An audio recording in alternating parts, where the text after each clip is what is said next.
श्रीभैरव उवाच शृणु देवी जगन्माता ज्वाला दुर्गां ब्रवीम्यहम् कवचं मन्त्रगर्भं च त्रैलोक्यविजयाभिधम् अप्रकाश्यं परं गुह्यं न कस्य कथितं मया विना मुना न सिद्धिः स्यात् कवचेन महेश्वरी अवक्तव्यमदातव्यं दुष्टाय साधकाय च निन्दकायान्यशिष्याय न वक्तव्यं कदाचन श्रीदेव्युवाच त्रैलोक्यनाथ वद मे बहुधा कथितं मया स्वयं त्वया प्रसादोऽयं कृतस्नेहेन मे प्रभो। श्रीभैरव उवाच प्रभाते चैव मध्याह्ने सायंकालेऽर्धरात्रिके कवचं मन्त्रगर्भं च पठनीयं परात्परम् मधुनामस्य मांसादि मोदकेन समर्चयेत् देवतां परया भक्त्या पठेत् कवचमुत्तमम्। ॐ ह्रीं मे पातु मूर्धानां ज्वालाद्यक्षरमातृकाम् ॐ ह्रीं श्रीमेव तात्फालं त्यक्षरी विश्वमातृकाम् ॐ ऐं क्लीं सौः ममाव्यात्ता देवी माया भ्रुवौ ममाम् ॐ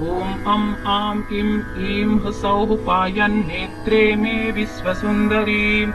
ॐ ह्रीं ह्रीं सौः पुत्रनासां पुं ऊं कर्णौ च मोहिनीं क्रूं क्रूं रुं रुं सौः मे बाला पायात् गण्डौ च चक्षुषी ॐ ऐं ॐ औं सदाव्यान्मे मुखं श्रीभगरूपिणीम् अं ॐ ह्रीं क्लीं सौः पायात् गलं मे भगधारिणी कं खं गं घं सौः स्कन्धौ मे त्रिपुरेश्वरी डं चं छं जं सौः वक्षः पायाच्च बैन्दवेश्वरी भ्रूं ज्ञं टं ठं सौः ऐं क्लीं हुं ममाव्यात् सा भुजान्तरम् डं ढं नं तं स्तनौ पायात् भेरुण्डा मम सर्वदा यं दं धं नं कुक्षिं पायान् मम ह्रीं श्रीं पराजया पं फं वं श्रीं ह्रीं सौः पार्श्वं मृडानी पातु मे सदा भं मं यं रं श्रीं सौः लं मं नाभिं मे पान्तु कन्यकाः शं शं सं हं सदा पातु गुह्यं मे गुह्यकेश्वरी वृक्षः पातु सदा लिङ्गं ह्रीं श्रीं लिङ्गवासिनीम् ऐं क्लीं सौः पातु मे मेढ्रं पृष्ठं मे पातु वारुणीम् ॐ श्रीं ह्रीं क्लीं हूं हूं पातु ऊरु मे पात्वमा सदा ॐ ऐं क्लीं सौः यां वात्याली जङ्घे पायात् सदा मम ॐ श्रीं सौः क्लीं सदा पायात् जानुनी कुलसुन्दरी ॐ श्रीं ह्रीं हूं कूवली च गुल्भौ ऐं श्रीं ममावतु ॐ श्रीं ह्रीं क्लीं इं सौः पायात् कुण्ठी क्लीं ह्रीं सौः मे तलम् ॐ ह्रीं श्रीं पादौ सौः पायाद् ह्रीं श्रीं क्रीं कुत्सिता मम ॐ ह्रीं श्रीं कुटिला ह्रीं क्लीं पादपृष्ठं च मे वतु ॐ श्रीं ह्रीं श्रीं च मे पातु पादस्था अङ्गुलिः सदा ॐ ह्रीं सौः ऐं कुहुः मज्जाम् ॐ श्रीं कुन्ती ममावतु रक्तं कुम्भेश्वरी ऐं क्लीं सुक्तं पायाच्च कूचरी पातु मेऽङ्गानि सर्वाणि ॐ ह्रीं श्रीं क्लीं ऐं सौः सदा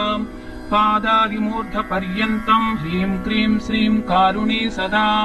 मूर्धादिपादपर्यन्तं पातु क्लीं श्रीं कृतिर्मम ऊर्ध्वं मे पातु ब्राह्मीम् अतः श्रीं शाम्भवी मम दुं दुर्गा पातु मे पूर्वे वां वाराही शिवालये ह्रीं क्लीं हूं श्रीं च मां पातु उत्तरे कुलकामिनी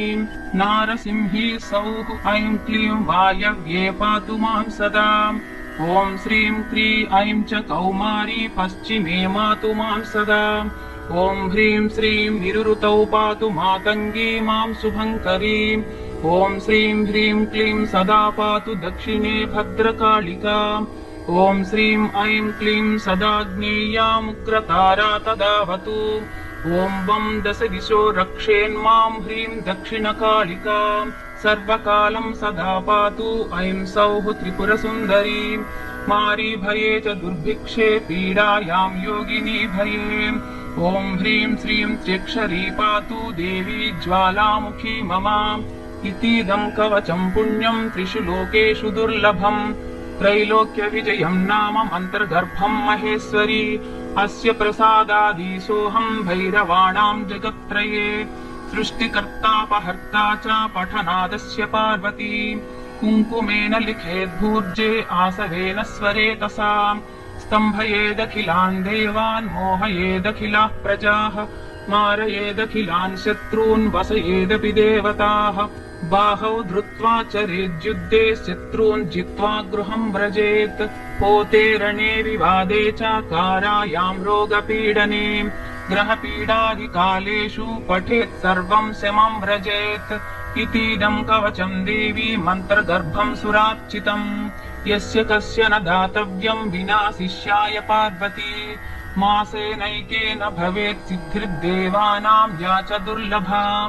पठेन्मासत्रयं मत्स्यो देवी दर्शनमाप्नुयात् इति श्रीरुद्रयामलतन्त्रे भैरवदेवी संवादे श्रीदीपदुर्गा कवचस्तोत्रम्।